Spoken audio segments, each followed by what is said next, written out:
سننے والے کو میرا آداب السلام۔ امریکہ کی وہ شام، ہوا میں ہلکی سی خنکی اور آسمان پر ڈھلتا سورج۔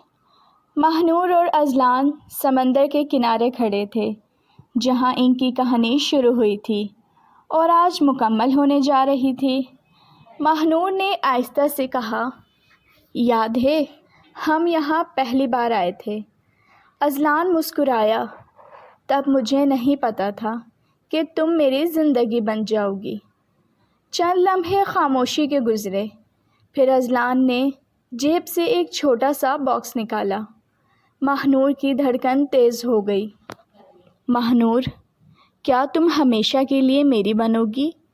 ماہنور کی آنکھوں میں آنسو آ گئے، مگر اس بار یہ خوشی کے تھے۔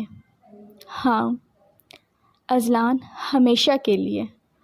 اذلان نے اس کی انگلی میں انگوٹھی پہنائی اور اسے اپنے قریب کر لیا۔ لہریں ساحل سے ٹکرا رہی تھیں اور ان کی محبت ایک نیا وعدہ بن چکی تھی۔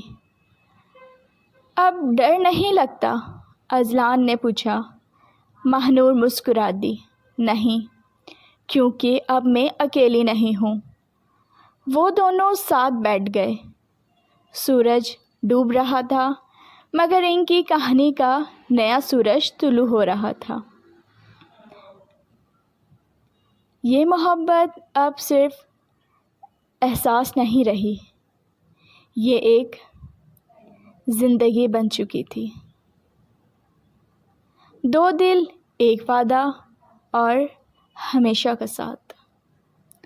اگر آپ کو یہ کہانی پسند آئی ہو تو پلیز ناول نائٹ کو سبسکرائب کیجیے، کمنٹس کرنا نہ بھولیں۔ رکھیے اپنا بہت زیادہ خیال، اجازت دیجیے، اللہ حافظ۔